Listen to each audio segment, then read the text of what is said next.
Hello বন্ধুরা, এখন আমি চারখানা যে বাংলা সিনেমা বেরিয়েছে তার নিয়ে নতুন আপডেট দেবো। ন্যাশনাল মাল্টিপ্লেক্স চেনে আর কত টাকা করে কামিয়েছে সেটা বলবো। তার আগে যদি খাদানের দুটো এক্সট্রা আপডেট দিই, সেটা হলো খাদান যারা প্রডিউসাররা যারা দেব ইয়ের থেকে জানাচ্ছে যে 8 নম্বর দিনে মানে গতকাল 27 তারিখ তারা 80খানা প্লাস অলমোস্ট ফুল এবং হাউসফুল শো দিয়েছে, যেটা কিন্তু বেশ ভালো একটা ফিগার। এবং আমরা আশাই করছিলাম যে এরকমই তো ফিগার যাবে। 100 ক্রস সবসময় তো হবে না, এবার কমবে আস্তে আস্তে। সেটা উইকডেসে যে 80খানা প্লাস আছে, এটা কিন্তু দারুণ ফিগার। যদিও টলিউড বাংলা বক্স অফিস তারা কোট করেছিল যে 40খানা অলমোস্ট ফুল এবং 3খানা হাউসফুল শো ছিল 27 তারিখে এবং খাদানে, এবং সন্তানের সেখানে 31খানা অলমোস্ট ফুল শো ছিল। চালচিত্র 3খানা অলমোস্ট ফুল শো ছিল এবং 5 নম্বর স্বপ্নময় লেনে 3খানা অলমোস্ট ফুল শো ছিল। এই সিনেমাগুলো তো আপনার 27 তারিখে সব কটারই ফিগার। এবার যদি আমি বক্স অফিস ফিগারের দিকে আসি, কারণ বক্স অফিস ফিগার মানে ন্যাশনাল মাল্টিপ্লেক্স চেনে কোন সিনেমা কত টাকা কামিয়েছে, তার আগে আরেকটা কথা বলে রাখা উচিত। খাদানেরই একটা আপডেট, সেটা হলো 3.5 লক্ষ লোক প্রথম সপ্তাহে ফুটফলস হয়েছে, যেটা একটা ইটসেলফ রেকর্ড এবং সেটাও কিন্তু খাদান করে দেখালো, এবং যেটা কিন্তু শুনে বেশ ভালো লাগছে। এবং মানুষ প্রথম সপ্তাহে 3.5 লক্ষ লোক সারা বাংলা জুড়ে খাদান দেখেছে। জাস্ট ভেবে দেখুন, মানে এই অডিয়েন্সটাই তো আমরা এতদিন ধরে দেখতে পাচ্ছিলাম না, সেটা কিন্তু খাদান করে দেখালো এবং সেটা কিন্তু বেশ ভালো ফিগার। আমি আশা ভবিষ্যতে এই ফিগারটা বেশ ভালো জায়গায় যাবে এবং ইটসেলফ একটা রেকর্ড কিন্তু করে দাঁড় করাবে। এবার যদি ন্যাশনাল মাল্টিপ্লেক্স চেনের খবর বলি, মানে এখানে সিনেপলিস, পিভিআর এবং আইনক্স থাকবে।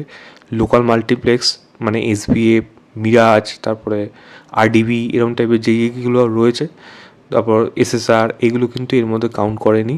সিঙ্গেল স্ক্রিনও এর মধ্যে কাউন্ট নেই। তো শুধু সিনেপলিস, পিভিআর এবং আইনক্স মিলে যদি কালেকশন হয়, তাহলে বহুরূপী সিনেমাটা 11তম সপ্তাহে 66,000 টাকার অলমোস্ট আর মানে অ্যাপ্রক্সিমেট কামিয়েছে। কামানোর পর 5,56,00,000 টাকা মাল্টিপ্লেক্স চেন থেকে 11 সপ্তাহ শেষে এই সিনেমাটা এখনও অবধি কামিয়েছে। 5 নম্বর স্বপ্নময় লেন প্রথম সপ্তাহে মাল্টিপ্লেক্স চেনে সিনেপলিস, পিভিআর, আইনক্স মিলে প্রায় 8 লক্ষ টাকার মতো কামিয়েছে। যেরকম স্ক্রিন পেয়েছে সেই অনুযায়ী কিন্তু এই ফিগারটা কিন্তু বেশ ভালোই ফিগার। এটাকে কিন্তু আমি খারাপ ফিগার একেবারেই বলতে পারবো না, কারণ এই সিনেমাটা কিন্তু লোকে অল্প অল্প করে কিন্তু দেখছে। সারপ্রাইজিংলি যেই সিনেমাটা 5 নম্বর স্বপ্নময় লেন থেকে কম স্ক্রিন পেয়েছে, চালচিত্র, সেটার জাস্ট ফিগারটা দেখুন। এই সিনেমাটার প্রায় ডবল, 14 লক্ষ টাকার মতো কামিয়েছে এই সিনেমাটা প্রথম সপ্তাহে মাল্টিপ্লেক্স চেন থেকে।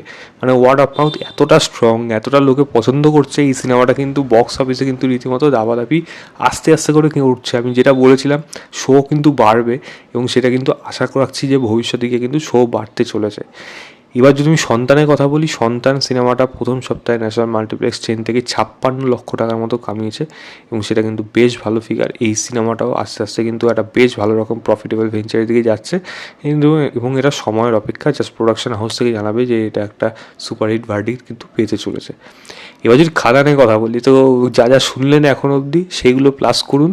তার সেগুলো প্লাস করার পর তাকে ইন্টু 1.75 করুন, সেটা হলো খাদানের ফিগার এসছে 1,24,00,000 টাকা। এই সিনেমাটা অ্যাপ্রক্সিমেট প্রথম সপ্তাহে ন্যাশনাল মাল্টিপ্লেক্স চেন থেকে কামিয়েছে, যেটা ইটসেলফ একটা রেকর্ড এবং হিউজ রেকর্ড। এবং এই ফিগারটা কোথায় যে যাবে, মানে মানে বহুরূপীর যেমন 11 সপ্তাহ পরে দেখছি 5,56,00,000, খাদান কত সপ্তাহে 5,56,00,000 পার করে বা বহুরূপকে টপকে যায় ন্যাশনাল মাল্টিপ্লেক্স চেনে, সেটা এখন দেখার মতো বিষয় আছে। এবং ওভারঅলে যদি কথা বলি, সেখানেও যে খাদান যে এরকম পজিশন হোল্ড করছে, সেখানে বহুরূপী বক্স অফিস ফিগার কত তাড়াতাড়ি তারা টপকে যায়, সেটা কিন্তু সত্যি দেখার মতো বিষয় হবে। আপনারা কোনটা নিয়ে এক্সাইটেড অবশ্যই সেটা আমাকে কমেন্ট করে জানাবেন, এবং এই ভিডিওটা ভালো লাগলে লাইক, শেয়ার, চ্যানেলটাকে অবশ্যই সাবস্ক্রাইব করে দেবেন। বাই।